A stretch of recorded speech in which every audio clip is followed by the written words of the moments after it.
turned around to do it at the door. Got this slow Baywatch run up on her. Like, dude, what the fuck is you doing? You ain't even got a gun in your hand. What you running up on her for? What's up, y'all? Welcome back to My Twisted Life with Poetry TV. I am Poetry, and you are here for a Damnation Season 1, Episode 4, recap and review. Oh my God, it's got something to do with ice cream. It has something to do with ice cream. I will have what the title is. Maybe if I still got to pull it up. No, I don't. I have what the title is down in the bar and on the screen. My apologies. So, like I said, let's hop right on into this. I've been putting up the episodes all week long, so if you haven't caught my recaps early in the week, you can go back and watch those. They are online now. We are up in Detroit with the strike workers. They leading the Black Lives Matter movement. Okay, for real. It's not a Black Lives Matter movement, but the chant sound familiar. Like, I know our movement, united, will never be divided. You know, that's like a common chant that has transcended throughout the years. But the auto strikers, they in full swing. They in full swing, and they are fighting against unfair wages. It's led by a man named Earl Donahue and Connie and Doll Baby. I don't know what the kidnapped child's name is, y'all. So she is Doll Baby. Connie and Doll Baby have made their way up to Detroit. And she up here posing as a perfume lady. Doll Baby's like, am I helping you do this? She's like, yes, of course, because I ain't got the most friendly face nor disposition. So having a little kid with me with a nice little smiley face and a little baby down in her arms, it's going to make people warm up to me. So yes, you help me, right? So she goes up to this house, gonna play pretend like she mama and Doll Baby is the daughter, and she manages to work her way into the household. Luckily the lady wanted to get rid of her little daughter for a few minutes, and since she had her kid with her, she was like, oh, I'm out there and play, you know, just a little breather for herself. And she's asking her how she felt about the little perfumes, if it smelled good. She's like, look, girl, that I wasn't really into that for real. Connie pretending that she supports the strikers, that, you know, the strike breaker beat up her husband, blew out his kneecaps, and that's why she out here hustling perfume like she doing.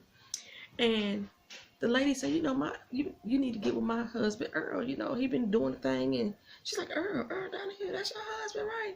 She's like, yes, you know him. She said, girl, I admire his work. Connie plays the role, baby. Connie plays the role. She was like, look, don't you want to go get this little Pandora's Delight for your hubby, baby? You making it smell all really good. I'm sitting here thinking, baby, Connie done gave this lady some cyanide or something. She's sniffing some funny stuff, and she gonna knock her the hell out because she came out the house all smiles and cheers and stuff, but we ain't hear no gunshots. I'm like, what did Connie do to this woman? Because her daughter was still outside playing. Bessie trying to get Creeley's neck all healed up. You know, he got the rope bands from being hung up. And she putting some honey on his neck. I never knew that honey had healing properties like that. She said she used for wounds and rug burns. I was like, really? I might have to do some stuff like that.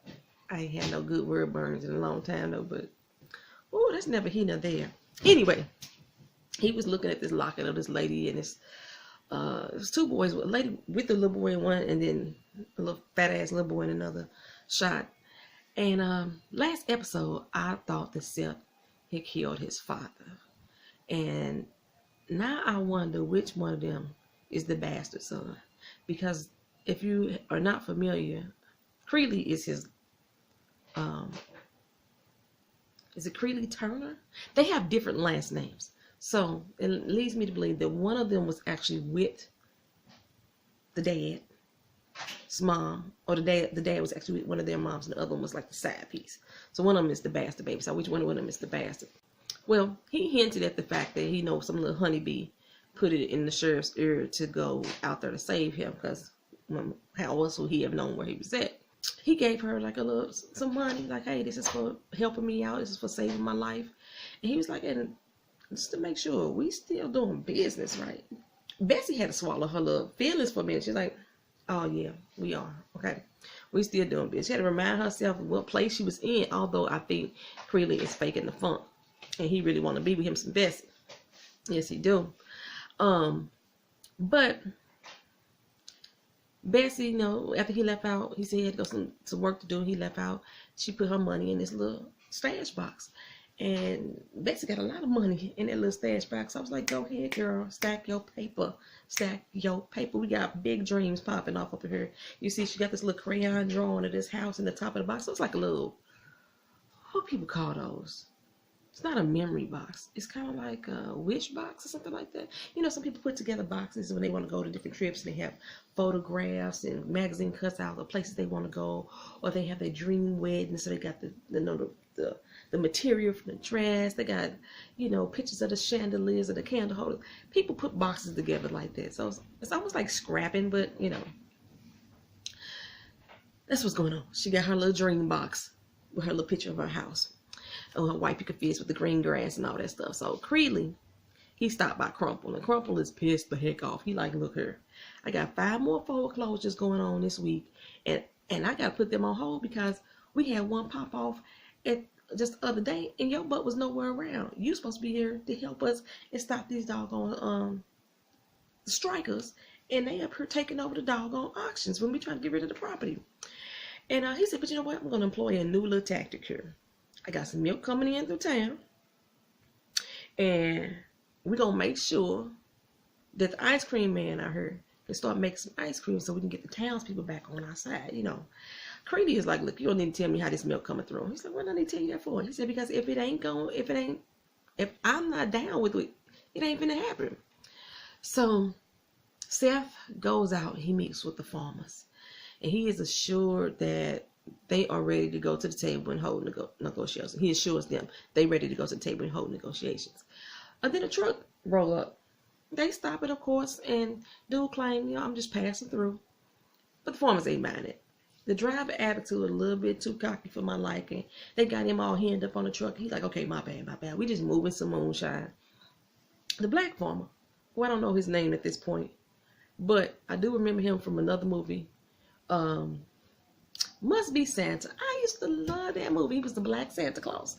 I love that movie. It's a good movie. If you've never seen it, look up Black Santa. It's from 1999. It's such a warming movie. Yeah, I think it's the only movie I know of that it's a Black Santa who, you know, that I could think of. I think it's the Santa's Revenge. It's a Black Santa movie too, but I don't remember. Whatever. Okay, anyway, Must Be Santa, Black Santa. He was like, hey, hand me a gun. He take a gun, pops off onto one of the barrels, and I'm no drinker, but that didn't look like no moonshine to me. Outpour some little white fluids. Yes, it is. It is milk. Seth make them open up the barrels and, like, you know, play Dunkin' Donuts with the two dudes. Like, look here, you gonna go back and you gonna tell them that we spurred y'all today, but next time we not gonna be so kind. So while they doing this though, another car had rolled up, which is basically Crumple and Creepy, and they watching on. He told them that shipment wasn't finna get through, but Seth see them looking over there. He like, hey, we ready to negotiate. We want to come to the table whenever you ready to go face to face. Ready to do it, right? So Bessie in her room counting up her ends. Like, you know what? 10, 20, 30, 40, 50, 60, 70, 80, 90. She like that, you know. And Daddy come in asking her where the Cowboys' whereabouts.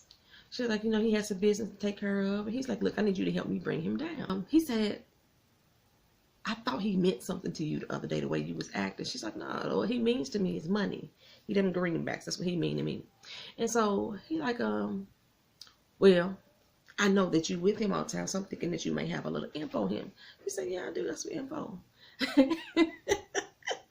She said, he gives me his spunk, and it tastes like salted caramel. She got a mouth on her. I love it, girl. It tastes like salted caramel to your honey bunny, girl. It ain't no funky spunk. Well, all right now.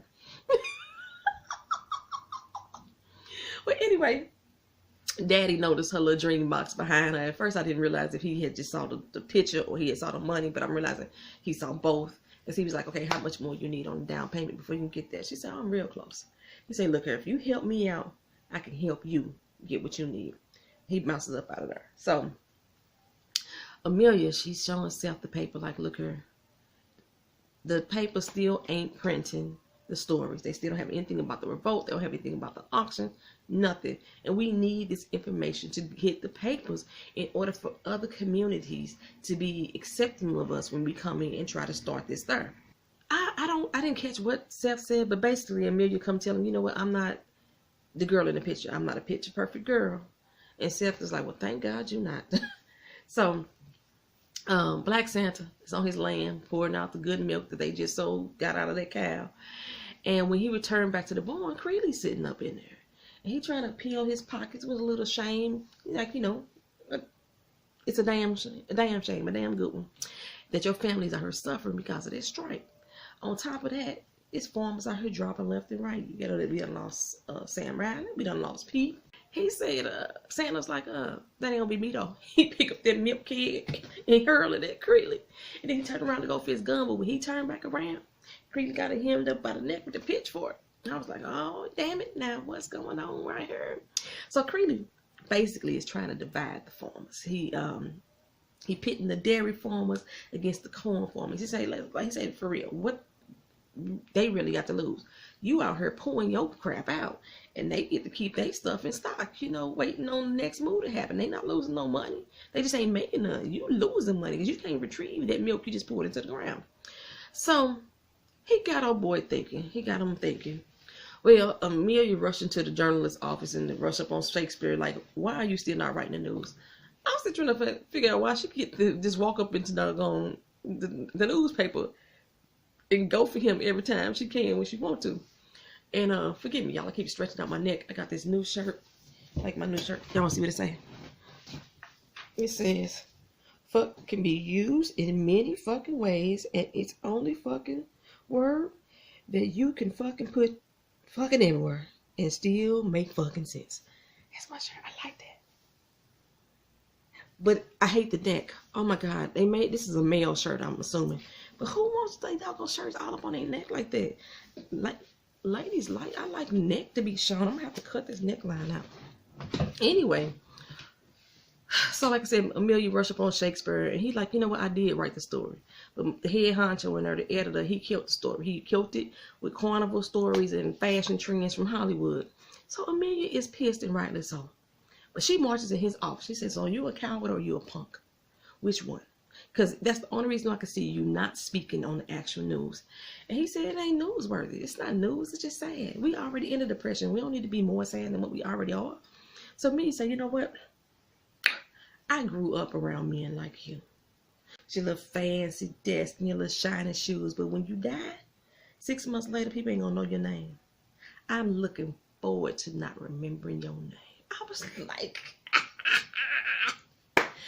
oh, Amelia getting gangster, baby. Her acting is getting a lot better. This show is getting a lot better the more and more it goes on. Oh, hold on, y'all. I had this really bright light on my forehead that was killing me. Oh my God. Okay. So Amelia storms up out of there. When she storms up out of there, Shakespeare looked like he done peed his pants. But he run up after her and like, hey, what the heck you doing? You trying to make me lose my job? And she was like, look, grow some balls. If you can't get him to print the doggone story, then find another editor who will. He said, and ruin my doggone good name. She said, fool. She put out her little pamphlet and said, do you think that Samuel Hopkins is really the name of the person who wrote this? I don't know if at that moment that he realizes that she is Samuel Hopkins, that she's the one writing those pamphlets. Or he just had a light bulb moment like, oh my God, I can use a pseudonym. I can use a pen name. Like my book. See that plug? See, Benito? That's me, but that's just a pseudonym, you know. Anywho, a light bulb popped on his head like he could write under another name. So back in Detroit, Connie and Baby Dow sitting outside of Donahue house. And his wife and daughter come out, so to my dismay, she ain't do none of that lady. But she had a special gift for the man of the house. So she told Baby Dow to sit out there with her doll in the car and she gonna be right back. So she come put on her little trench, grab her little gun, put it in her pocket, and head to the house with a little gift. Inside the house is Donahue and 3 other guys are sitting there and they talking about the different strikes, especially like what's going on down in Iowa where Seth and them is at. No, she knocked on the door and dude told her, it's a lady out here. He said, okay, go ahead, find out what she want. Open the door and she stepped in with this gift box in hand. She just walked on up in their crib, bold as a motherfucker. They didn't invite her in. She just stepped on in. She's like, you know, I got a gift for Earl Donahue from his lovely wife. He's like, My wife didn't tell me she was sending me nothing. She said, but baby, it's a surprise. That's what gifts are. So she puts the box in his hand and then puts one right in his damn head. Wow. Connie don't play no fucking games. She don't play no fucking games, baby. She don't ask no questions. She don't take no names. She just comes in popping off. Now, I don't know what the heck is up with these men on this show with this slow draw. You got 4 dudes in there. At least 2 got guns. And she got 1. And none of y'all even got off a round on her. She dropped Earl, dropped that one, dropped another one, and then she turned around. When she turned around, the dude at the door got this slow Baywatch run up on her. Like, dude, what the fuck is you doing? You ain't even got a gun in your hand. What you running up on her for? And she got a gun, and she popping off people with ease. But she turns around and this hits him in the stomach, right? And she come up on him and say, start talking. What you want me to say? She say, where'd you get this from? Got the little pamphlet, the Samuel Hopkins pamphlet. Where you get this from? Because old boy was reading it. And I said when they was talking about Iowa earlier. And he say, well, I got that in Iowa. She said, where in Iowa? Iowa, a big ass damn state. Where'd you get it from? I don't remember the little town. She said, all right. Ow. Killed his ass too. Connie plays no games.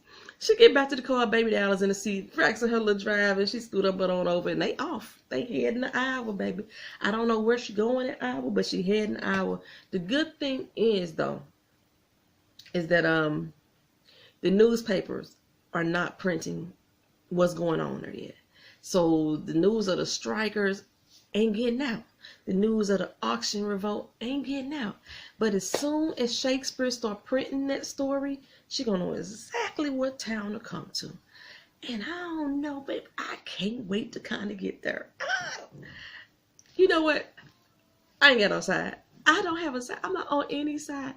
I want the farmers to be paid fair wages, but I just like the gangsterisms of everybody that's in this storyline. Like, I'm kind of rooting for everybody. When the bad guy do something, I'm like, yes, that's what's up. When the good guy do something, I'm like, yes, that's what's up. I ain't picked a side. I ain't picked a side, y'all. Oh, so Seth, he goes over to the food distributor. I think Melvin was his name. And Melvin look, I got your message. And I got all the time in the world to talk to you, negotiate. So I ain't got no food to distribute. What else could I do? So Seth wants him to negotiate fair prices for the farmers. And he thinks that'll settle things, get everything back on a good foot. I don't know where Creeley come. And he like, Seth, dude, what the heck are you doing? Good preacher man. What you doing up here in Iowa? Worried about food prices. You supposed to be preaching the word. Amelia step up like, you trying to ambush us? What the heck is up with that? Melvin say, look, I told you. I said I got your message from my secretary, but I also got your message when you was doing that auction. Message? He said, I needed some assurance that you weren't going to pop off that same message, so I called my boy Creeley up, right? So Creeley's like, ma'am, your husband make people feel unsafe up in here. So, and basically he was saying, you should feel unsafe too, because it seems to run in the family. Basically, he tells them what it all winds down to. We gonna meet at noon, have our negotiations face to face. Why did that sound to me like they was gonna have a Shogun outside of the Western Saloon at high noon? That's what it said. We gonna meet at noon, face to face, buddy. And I think that's what it sounded like to me. And it's just, they call him a cowboy. Okay, anyway, Amelia said to Seth, you need to watch your back. Watch that one. He like, I ain't worried about him. She said, really? What do you mean when he said that it runs in the family? He said, you don't really want to know. She said, I think I do. I ain't just asking you for my help. So he finally said, Creeley is my brother. She said, I'm sorry, explain that to me. Talk to me like I'm a 5-year-old, break it all down. I'm a half brother. And I knew it, y'all. I knew it. I told y'all, I picked that up, that they had different last names and they was half brothers. They had different mamas. Seth said that when his mama died, the day after his mama died, when he was 8 years old, his daddy bring Creeley home. What the fuck? That's rude as fuck. And but he thought that Creeley was weak and soft, so Daddy had to toughen him up. So he was beating his ass on a daily.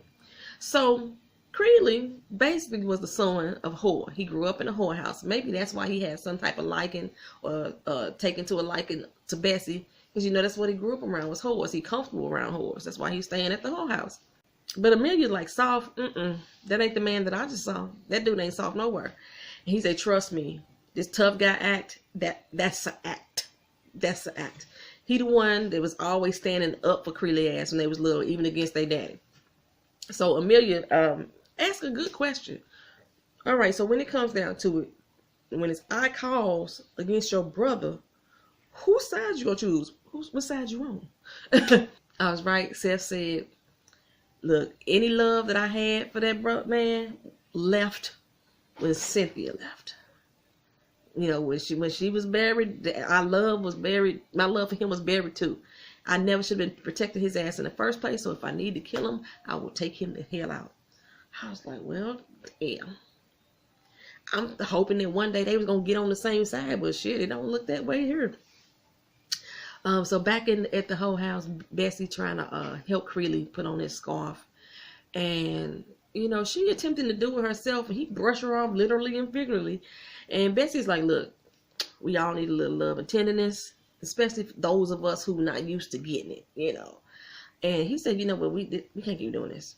This is not gonna work because both of us gonna end up getting killed. And he walks out. They actually had a little meeting. It ain't outside the Western Saloon. It's inside the little ice cream parlor.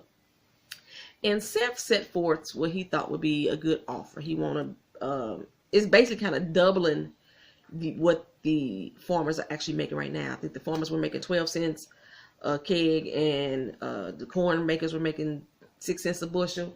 So he wanted to pretty much double it. It was like 30 and 15 is what he wanted to go up to. And Crumpler's like, oh, hell to the no, that's not going to happen. He's like, it ain't my fault they can't manage their doggone finances. And then I'm holding off, they want me to hold off foreclosures too while they catch up and get back on their feet. They ain't finna go down there. So he wants to get up and walk away. And Creedy's like, hold up, wait. So then Seth say, yeah, we need you to release Sam Jr. too. Dodd say, look here, son, you getting beside yourself. You asked for a little bit too much, getting greedy. So, Seth asked, Creedy asked Seth, tell me again why you here. This is when Seth writes down the amount. I had already told y'all what the amount was. He write it down on a piece of paper and he passed it over to, hand it over to Creedy like, go on, read it, cowboy. Why did they remind me of Mayweather and 50 Cent? When 50 was joking on Mayweather's inability to read. I don't know how true that stuff was, but that shit was funny as hell. And that's what it's instantly put me in mind of it, because the look on Creedy's face was like, you really just gonna call me out like that? Really? You gonna call me illiterate in front of everybody like that? Well, like I said, the offer was double more than the current payout, and Crumple wasn't having it, so he tried to storm out and Creedy stop him. And so he whispered some advice to Melvin, and Melvin's like, you know what, I think I can do that. He said he can agree to give the dairy farmers what they asked for. But the corn farmers, the money got to come from somewhere. So he gonna cut theirs in half. So they was getting 6. Now he like gonna offer them 3, but he gonna go and get the dairy farmers that 30. And of course, Black Santa is like, I could do that. Wendell, the corn farmer's like, oh, hell to the no. and Black Santa like, wait a minute, let's hear them out. This sound good to me. So Wendell say, Santa, you tripping right now. You really tripping. But no, Creeley eggs him on. He's like, I mean, dude, for real. I seen him pouring out his stuff. Your stuff just sitting up in the warehouse, you know, egging him on. So Wilbur say, you up here talking to him? Not Wilbur, Wendell. He said, you up here talking to him? He rushed up on Santa. And he was like, I knew you weren't too bright, but I know you was yellow too. They get to fighting and they shoving and all the manhandling up in there. And this was exactly what Creeley wanted. Seth was trying to break them up, and he looking at Creeley sitting on there smiling like, got him. So the farmers are more divided now, and Santa, who I found out at this point his name is Victor, said there is no way he can go home and tell his wife that he turned down such a fair deal.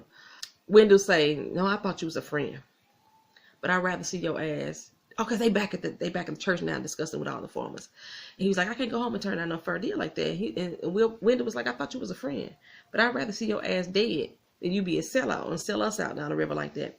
And Wendell say, oh, then he shove him real hard again. And I'm thinking, dude, you ain't gonna keep putting your hands on me. You not gonna keep putting your hands on me. But Santa say, you know what? I'm taking the deal. I'm going ahead and taking it. We dairy farmers, we all are. Try and stop us. And he shoved him back real hard too. Seth is realizing that he is losing total control of the crowd, of the group. So basically, round 2, there goes the Creeley. Or at least so we think. His Archie's out there giving him some of his ice cream that he, put together, a batch of Granny's old butter pecan. And he's like, you know what, thank you for this. I can get back in business, start making money for myself.